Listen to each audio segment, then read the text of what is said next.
15 menit saya buka. Yang paling jauh kan Mas Agus nih. Gimana Mas Agus? Teruskan enggak? Lanjut Ustaz. Baik, bismillahirrahmanirrahim. Assalamualaikum warahmatullahi wabarakatuh. Waalaikumsalam. Wassalamu ala Rasulillah Sayyidina Muhammad ibn Abdullah wa ala alihi wa sahbihi wa mawala amma ba'du. Alhamdulillah pada kesempatan malam hari ini kita dapat berjumpa kembali. Insyaallah kita lanjutkan pada kesempatan malam hari ini hadis arba'in Imam An-Nawawi. Sekarang al-haditsul khamis asyar, 15 ya? Hadis yang ke-15. An Abi Hurairah radhiyallahu anhu anna Rasulullah sallallahu alaihi wasallam qala man kana yu'minu billahi wal yawmil akhir falyaqul khairan aw liyasmut wa man kana yu'minu billahi wal yawmil akhir falyukrim jarahu wa man kana yu'minu billahi wal yawmil akhir falyukrim dhaifahu. Rawahu Bukhari wa Muslim. Hadis ini ada tiga macam, ada tiga hal yang tercantum di dalam hadis ini. Sebenarnya ada tiga hal pokok ya. Yang pertama nanti terkait dengan ucapan kita. Kemudian yang kedua harus berbuat baik kepada tetangga. Dan yang ketiga berbuat baik kepada tetangga tamu. Nah itu ya, tiga hal itu. Yang pertama, An Abi Hurairah radhiyallahu anhu anna Rasulullah sallallahu alaihi wasallam qala, dari Abu Hurairah radhiyallahu anhu sesungguhnya Rasulullah sallallahu alaihi wasallam bersabda, "Man kana yu'minu billahi wal yawmil akhir falyaqul khairan aw liyasmut." Barang siapa yang beriman kepada Allah dan hari akhir, taruhannya adalah iman kepada Allah dan hari akhir ini. Enggak main-main ya. Siapa yang mengaku beriman kepada Allah Subhanahu wa taala dan beriman kepada hari akhir, hari kiamat, falyaqul khairan aw liyasmut. Hendaklah dia berbicara dengan perkataan yang baik, atau kalau memang tidak mampu maka sebaiknya diam. Ini adalah perbuatan baik yang terlintas atau dengan ucapan. Jadi kalau memang kita mengatakan sesuatu itu menimbulkan atau menjadikan ucapan kita itu bermanfaat, menimbulkan kebaikan, maka kita harus berbicara. Tetapi seandainya ucapan kita itu nantinya tidak mendatangkan kebaikan, artinya sia-sia atau bahkan menimbulkan dosa, maka sebaiknya kita diam. Jadi kalau kita ditanya, misalnya ditanya tentang sesuatu hal yang kita memang benar-benar tahu, nah, maka kita harus berbicara. Berarti di situ kita mengatakan sesuatu yang baik. Tetapi kalau misalkan kita tidak tahu, ya udah sebaiknya kita mengatakan tidak tahu. Berarti kita diam dalam hal itu dikarenakan ketidaktahuan kita. Dan itu pun menimbulkan kebaikan juga, daripada kita ngomong kemudian salah gitu. Jadi pilihannya cuma dua. Kalau berbicara kita itu menimbulkan kebaikan, maka lakukan ucapan itu. Tetapi kalau sekiranya ucapan yang nanti kita akan ucapkan itu tidak ada manfaatnya, maka sebaiknya kita diam. Ya banyak contoh lah ya. Misalnya kalau kita ngobrol gitu, ya kalau ngobrolnya sekedarnya itu baik-baik saja karena itu keakraban kita gitu ya.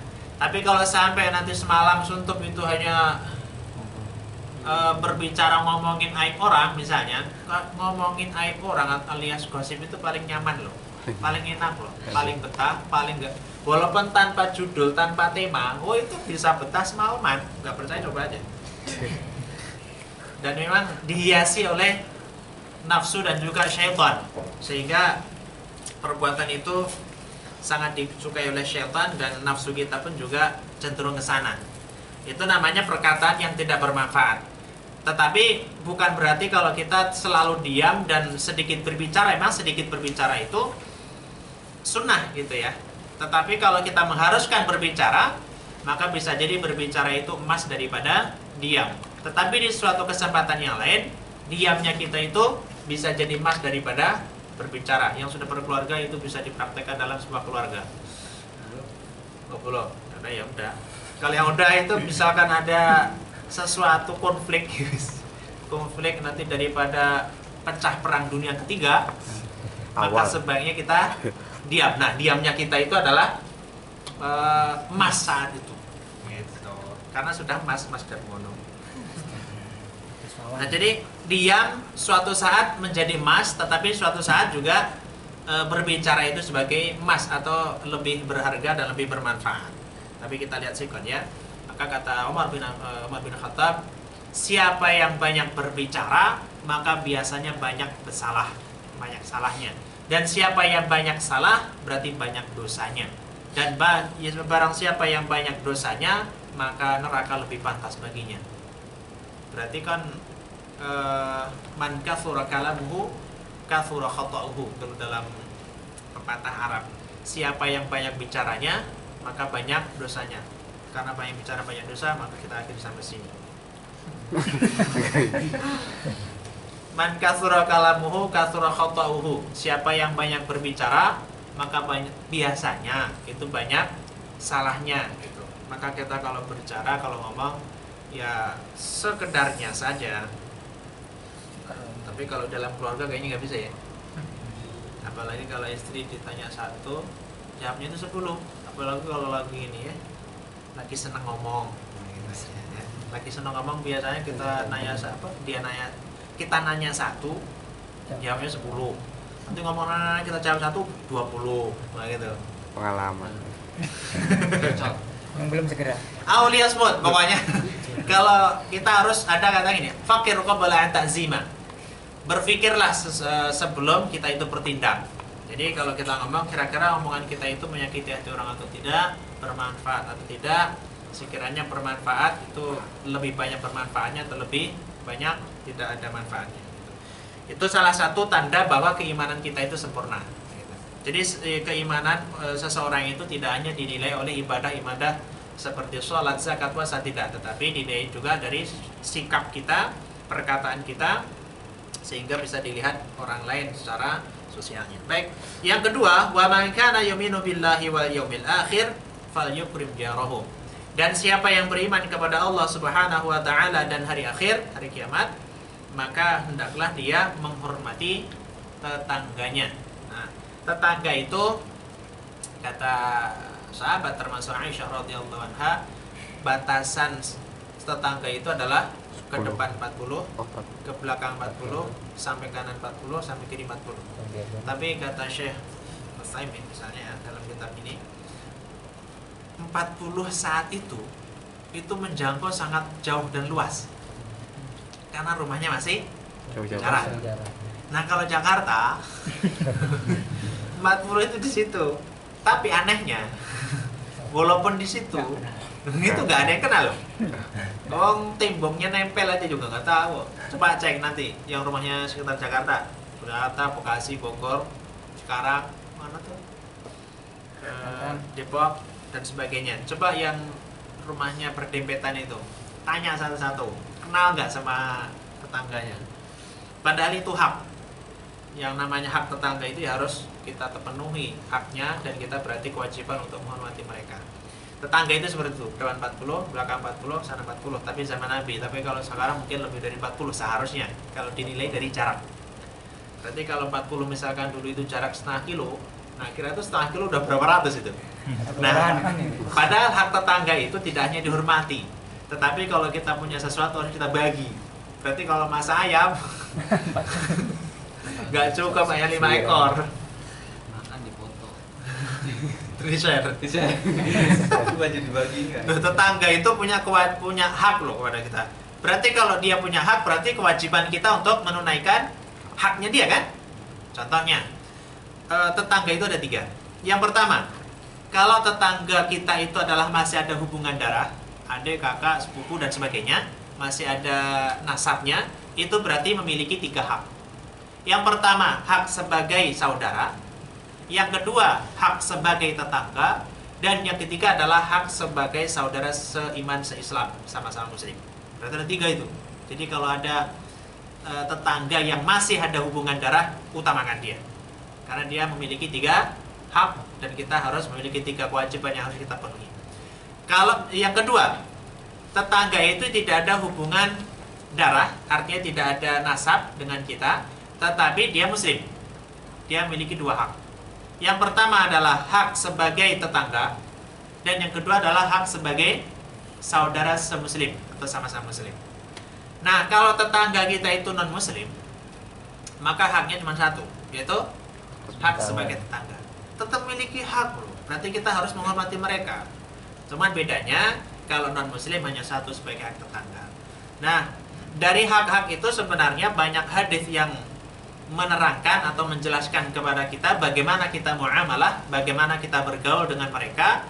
Bahkan satu hadis dikatakan, kalau nggak salah Butar Al-Ghifari, beliau itu diwasiati atau diberikan nasihat oleh Rasulullah SAW. Rasulullah mengatakan, kalau kamu masak sayuran misalnya, maka perbanyaklah kuahnya, sehingga tetangga pun juga bisa menikmati masakanmu itu. Jadi kalau misalkan masaknya itu daging hanya sayapnya aja, itu banyakin kuahnya aja, minimal kuahnya dapat mereka. Dan ada ini, siapa tetangga yang mencium baunya masakan kita, hukumnya wajib untuk berikan. Kalau secara letternya gitu sih redaksinya, tapi sebenarnya bukan wajib, tapi dianjurkan untuk memberikan kepada tetangga yang mencium baunya masakan kita. Makanya kalau masak jangan bau. Tapi kalau jengkol baunya kemana-mana. Tapi kan belum tentu orang suka jengkol. Itu cara menghormati tetangga, tidak hanya lewat ucapan kita, tidak hanya lewat penghormatan dalam jawarih atau zahir kita, tetapi juga kita berikan hadiah misalnya, kita berikan sesuatu kepada mereka. Itulah cara menghormati tetangga kita. Karena tetangga itu lebih dekat biasanya daripada saudara. Misalnya saudara kita di kampung, nah biasanya lebih dekat dengan tetangga kita yang berada di sekitar rumah kita. Maka tetangga itu harus diutamakan juga selain keluarga dan kerabat. Jadi man kana yu'minu billahi wal yaumil akhir falyukrim jarahu. Dan bahkan Rasulullah itu pernah menyatakan juga, jika tetanggamu itu ingin menancapkan kayu di tembokmu, maka izinkan dia untuk menancapkan itu. Itu salah satu penghormatan kepada dia.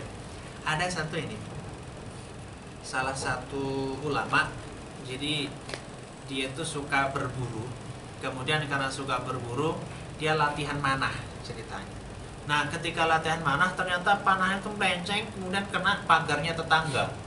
Nah, akhirnya dia katakan, saya harus mengunjungi tetangga itu karena sudah merusak pagar dikarenakan terkena panah, anak panah itu. Kemudian setelah didatangi, kemudian tahu bahwa yang datang itu adalah seorang syekh di situ. Kemudian dikatakan oleh si pemilik rumah itu, ya syekh, jangankan pagar yang kau rusak, rumahku pun kalau memang kau inginkan maka aku akan berikan. Kata beliau adalah, saya tidak menginginkan itu, tapi hanya menginginkan satu, ikhlaskan dan maafkan kesalahanku dikarenakan sudah merusak pagar itu. Padahal kalau kita lihat pagar itu kan besar ya, dan hanya kalau anak panah paling juga lecet atau mungkin patah gitu. Tapi dengan kehati-hatian, saking kehati-hatian para ulama, sehingga seperti itu.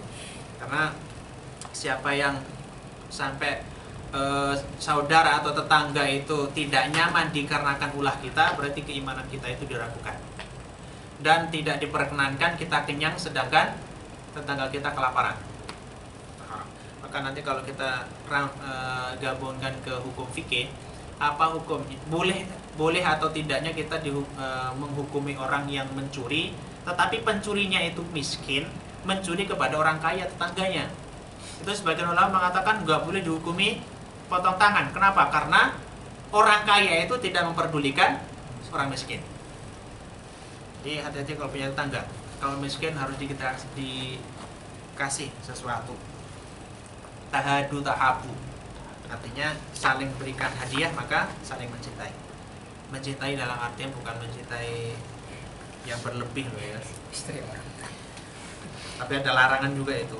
Jangan sampai kita menggoda istri tetangga. Haram.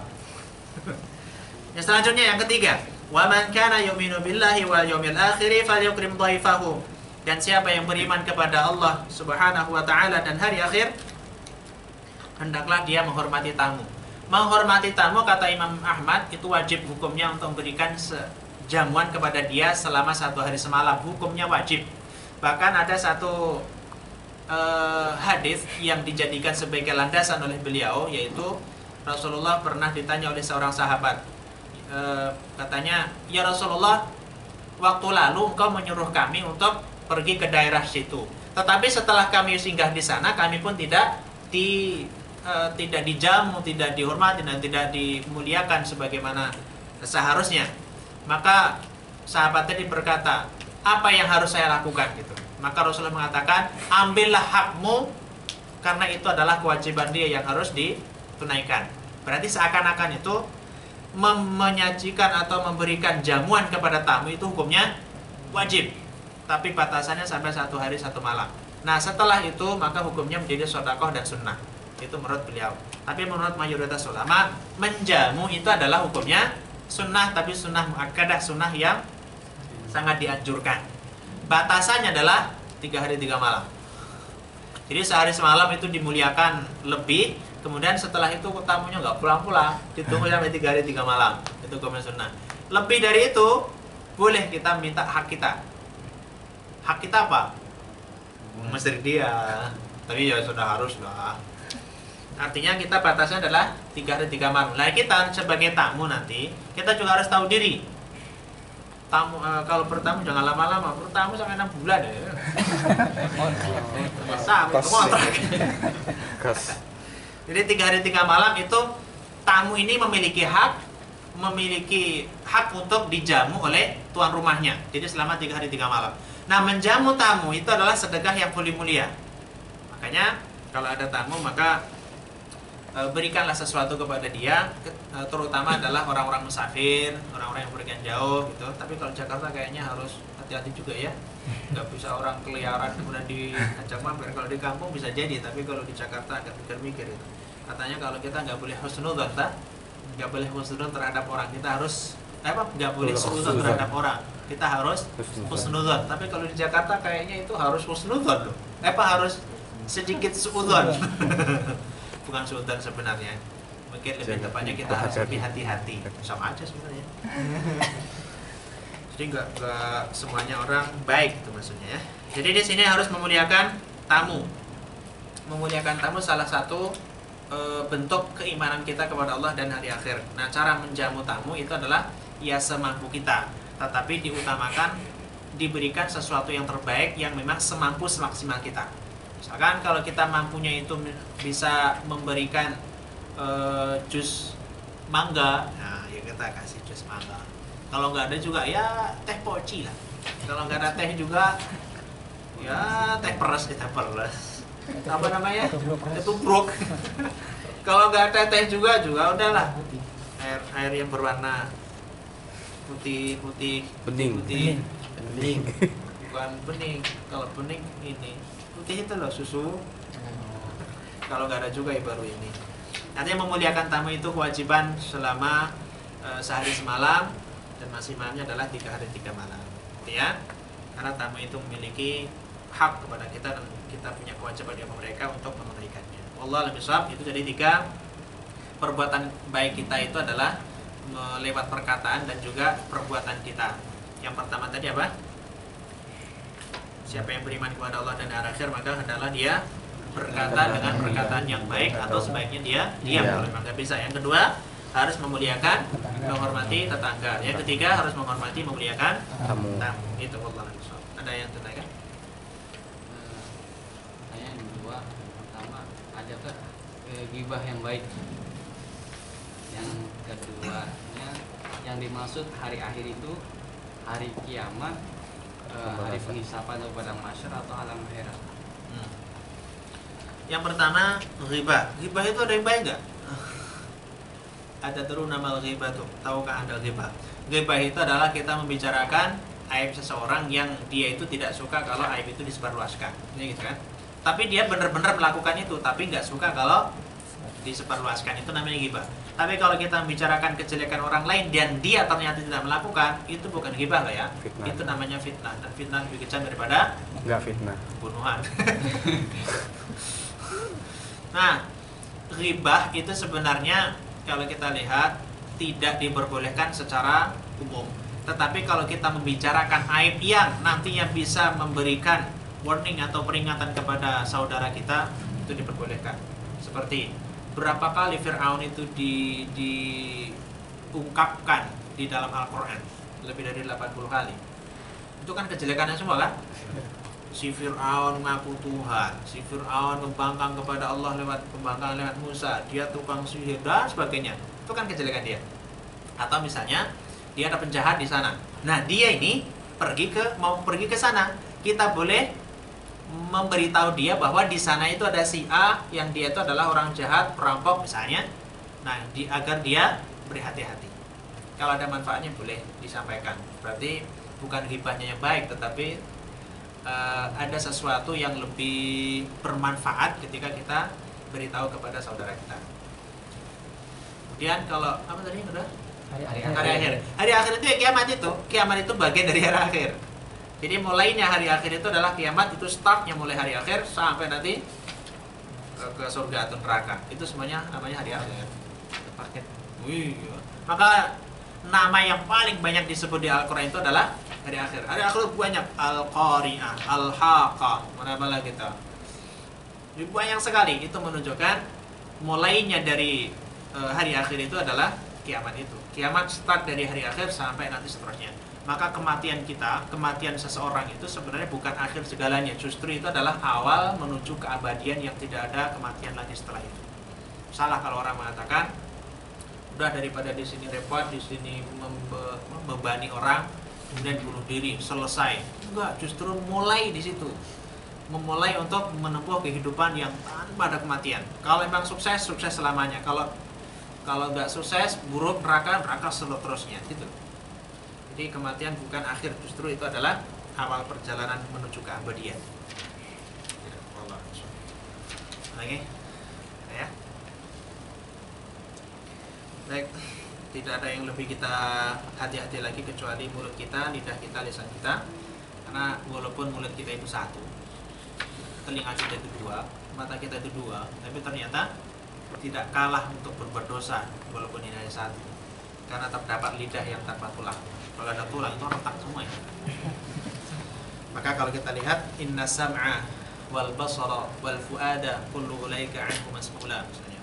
Setiap panca indera kita itu nanti akan dimintai pertanggungjawaban.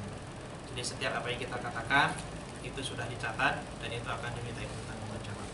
Maka hati-hatilah untuk dalam berucap, bergaul, berbuat baik kepada saudara kita, kepada tetangga kita, jangan sampai menyakiti mereka. Wallahu a'lam bishawab. Kita cukupkan sekian dulu, nanti kita lanjut ke depan insyaallah. Kita akhirin alhamdulillah. Alhamdulillahirabbil alamin. Subhanallah wa bihamdihi asyhadu an la ilaha illa anta astaghfiruka wa atubu ilaik. Assalamualaikum warahmatullahi wabarakatuh.